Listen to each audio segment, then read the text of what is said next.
Mohon ampun dan perlindungan dari Daud. Kepadamu ya Tuhan, kuangkat jiwaku. Allahku, kepadamu aku percaya. Janganlah kiranya aku mendapat malu. Janganlah musuh-musuhku beria-ria atas aku. Ya, semua orang yang menantikan Engkau takkan mendapat malu. Yang mendapat malu ialah mereka yang berbuat khianat dengan tidak ada alasannya. Beritahukanlah jalan-jalan-Mu kepadaku, ya Tuhan. Tunjukkanlah itu kepadaku. Bawalah aku berjalan dalam kebenaran-Mu dan ajarlah aku, sebab Engkaulah Allah yang menyelamatkan aku. Engkau ku nanti-nantikan sepanjang hari.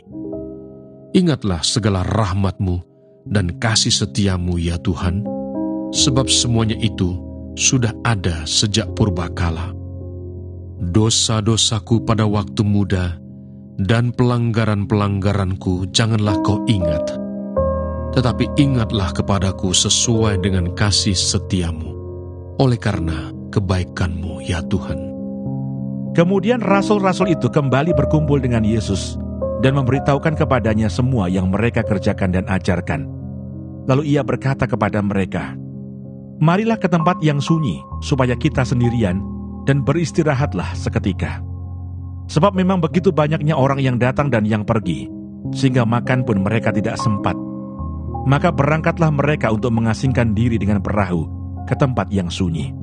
Tetapi pada waktu mereka bertolak, banyak orang melihat mereka dan mengetahui tujuan mereka. Dengan mengambil jalan darat, segeralah datang orang dari semua kota ke tempat itu, sehingga mendahului mereka.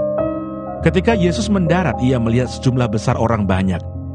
Maka tergeraklah hatinya oleh belas kasihan kepada mereka, karena mereka seperti domba yang tidak mempunyai gembala. Lalu mulailah ia mengajar banyak hal kepada mereka.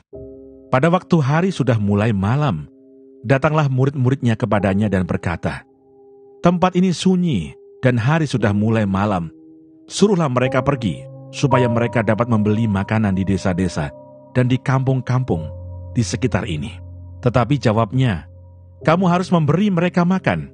Kata mereka kepadanya, "Jadi haruskah kami membeli roti seharga 200 dinar untuk memberi mereka makan?" Tetapi ia berkata kepada mereka, "Berapa banyak roti yang ada padamu? Cobalah periksa." Sesudah memeriksanya mereka berkata, 5 roti dan 2 ikan. Lalu ia menyuruh orang-orang itu supaya semua duduk berkelompok-kelompok di atas rumput hijau. Maka duduklah mereka berkelompok-kelompok, ada yang 100, ada yang 50 orang. Dan setelah ia mengambil 5 roti dan 2 ikan itu, ia menengadah ke langit dan mengucap berkat. Lalu memecah-mecah roti itu dan memberikannya kepada murid-muridnya, supaya dibagi-bagikan kepada orang-orang itu. Begitu juga kedua ikan itu dibagi-bagikannya kepada semua mereka. Dan mereka semuanya makan sampai kenyang. Kemudian orang mengumpulkan potongan-potongan roti 12 bakul penuh, selain daripada sisa-sisa ikan. Yang ikut makan roti itu ada 5.000 orang laki-laki. Yesus berjalan di atas air.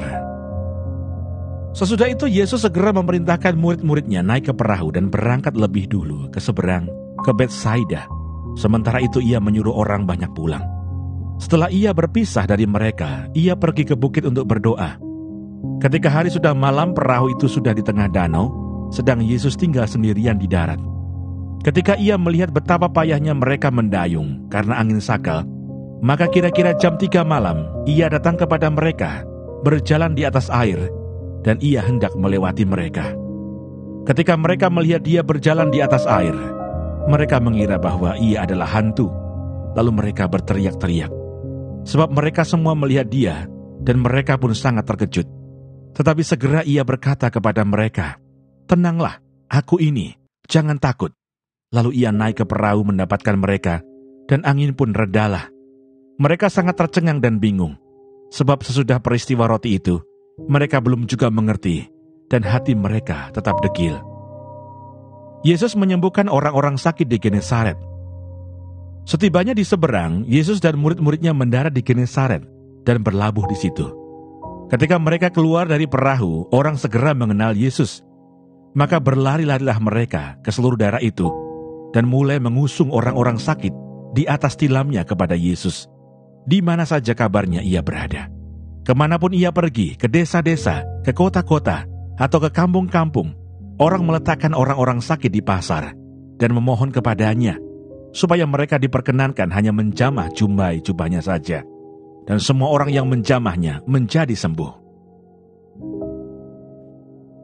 Keluaran pasal 31. Besaleel dan Aholiab ditunjuk.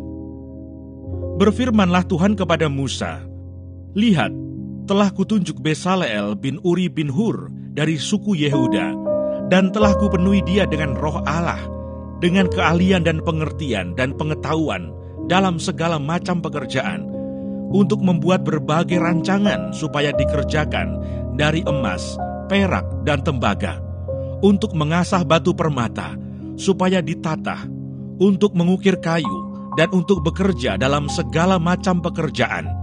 Juga aku telah menetapkan di sampingnya Aholiab bin Ahisamah dari suku Dan. Dalam hati setiap orang ahli telah kuberikan keahlian. Haruslah mereka membuat segala apa yang telah kuperintahkan kepadamu: kemah pertemuan, tabut untuk hukum, tutup pendamaian yang terletak di atasnya, dan segala perabotan kemah itu, yakni meja dengan perkakasnya, kandil dari emas murni dengan segala perkakasnya, mezbah pembakaran ukupan, mezbah korban bakaran dengan segala perkakasnya, bejana pembasuhan dengan alasnya, pakaian jabatan, baik pakaian kudus kepunyaan Imam Harun, maupun pakaian anak-anaknya, untuk memegang jabatan imam, minyak urapan dan ukupan dari wangi-wangian untuk tempat kudus. Tepat seperti yang telah kuperintahkan kepadamu, haruslah mereka membuat semuanya. Peringatan untuk menguduskan hari Sabat. Berfirmanlah Tuhan kepada Musa, "Katakanlah kepada orang Israel demikian, akan tetapi hari-hari Sabatku harus kamu pelihara, sebab itulah peringatan antara aku dan kamu turun-temurun, sehingga kamu mengetahui bahwa akulah Tuhan yang menguduskan kamu. Haruslah kamu pelihara hari Sabat, sebab itulah hari kudus bagimu. Siapa yang melanggar kekudusan hari Sabat itu, pastilah ia dihukum mati. Sebab setiap orang yang melakukan pekerjaan pada hari itu, orang itu harus dilenyapkan dari antara bangsanya. 6 hari lamanya boleh dilakukan pekerjaan, tetapi pada hari yang ke-7 haruslah ada Sabat, hari perhentian penuh, hari kudus bagi Tuhan. Setiap orang yang melakukan pekerjaan pada hari Sabat, pastilah ia dihukum mati.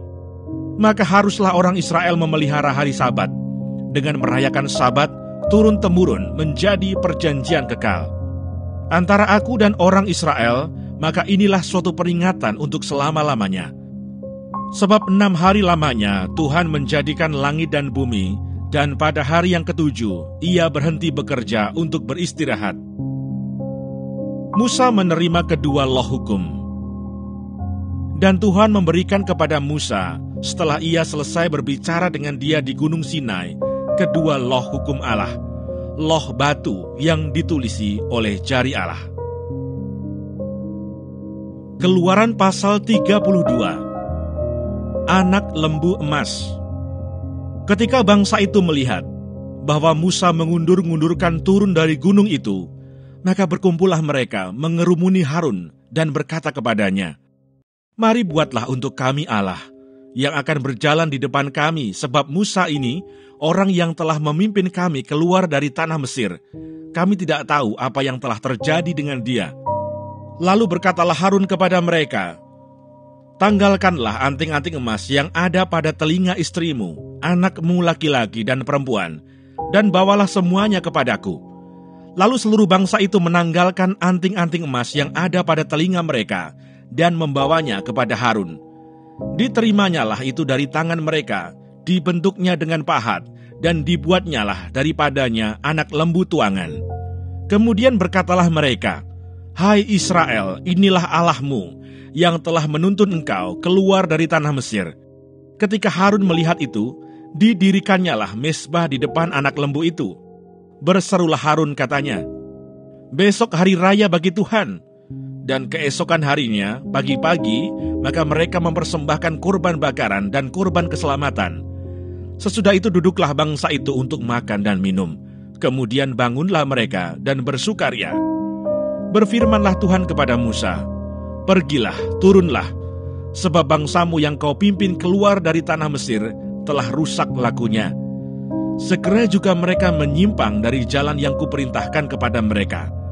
Mereka telah membuat anak lembu tuangan, dan kepadanya mereka sujud menyembah dan mempersembahkan kurban sambil berkata, 'Hai Israel, inilah Allahmu yang telah menuntun engkau keluar dari tanah Mesir.'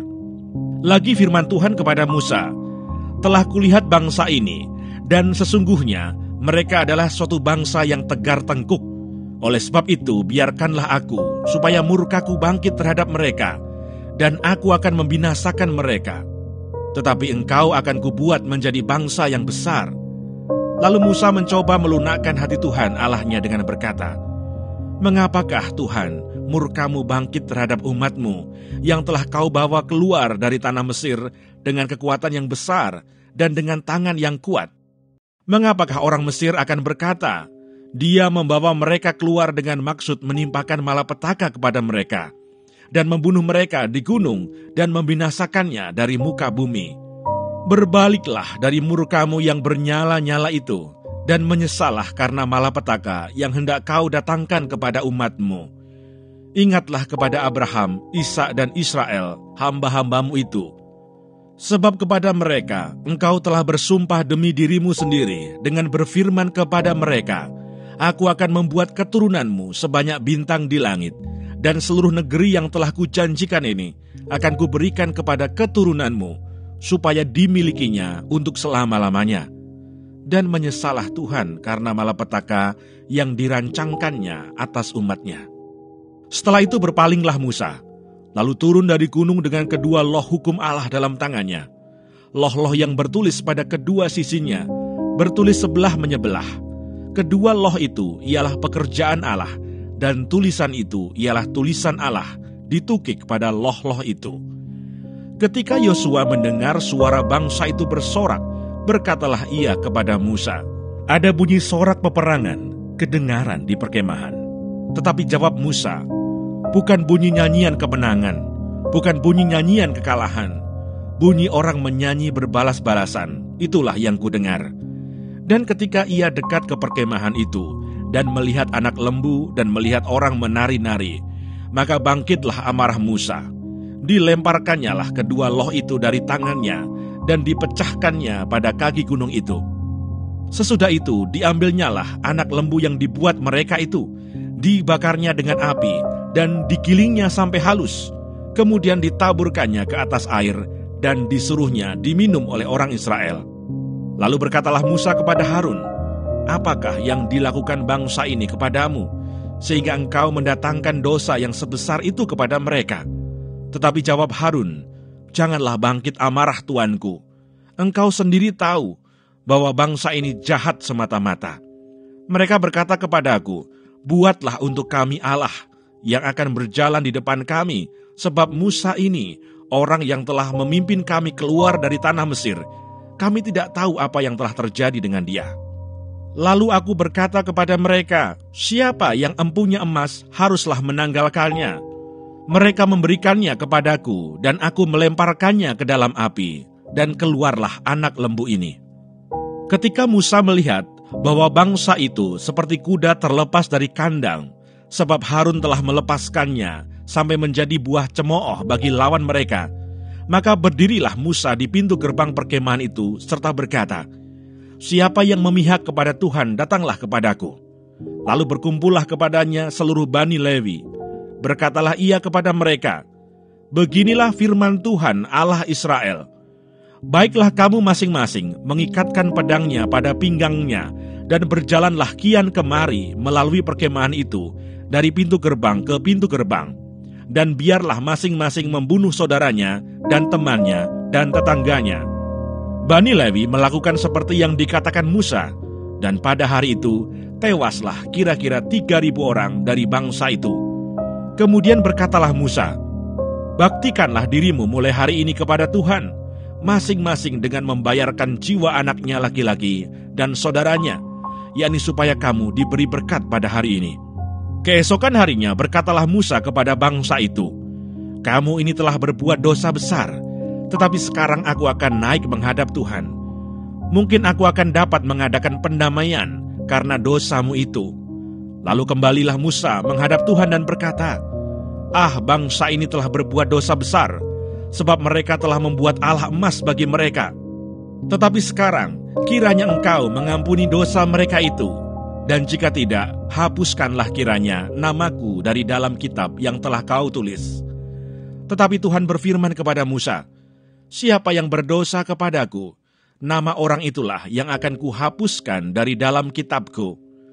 Tetapi pergilah sekarang, tuntunlah bangsa itu ke tempat yang telah kusebutkan kepadamu. Akan berjalan malaikatku di depanmu. Tetapi pada hari pembalasanku itu, aku akan membalaskan dosa mereka kepada mereka. Demikianlah Tuhan menulahi bangsa itu, karena mereka telah menyuruh membuat anak lembu buatan Harun itu.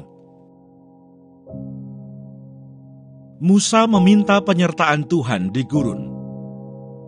Berfirmanlah Tuhan kepada Musa, pergilah, berjalanlah dari sini, engkau dan bangsa itu yang telah kau pimpin keluar dari tanah Mesir, ke negeri yang telah kujanjikan dengan sumpah kepada Abraham, Ishak dan Yakub. Demikian, kepada keturunanmu lah akan kuberikan negeri itu. Aku akan mengutus seorang malaikat berjalan di depanmu, dan akan menghalau orang Kanaan, orang Amori, orang Het, orang Feris, orang Hewi, dan orang Yebus, yakni ke suatu negeri yang berlimpah-limpah susu dan madu. Sebab aku tidak akan berjalan di tengah-tengahmu, karena engkau ini bangsa yang tegar tengkuk, supaya aku jangan membinasakan engkau di jalan. Ketika bangsa itu mendengar ancaman yang mengerikan ini, berkabunglah mereka, dan seorang pun tidak ada yang memakai perhiasannya. Berfirmanlah Tuhan kepada Musa, katakanlah kepada orang Israel, kamu ini bangsa yang tegar tengkuk. Jika aku berjalan di tengah-tengahmu sesaat pun, tentulah aku akan membinasakan kamu. Oleh sebab itu, tanggalkanlah perhiasanmu, maka aku akan melihat apa yang akan kulakukan kepadamu. Demikianlah orang Israel tidak memakai perhiasan-perhiasan lagi sejak dari Gunung Horeb.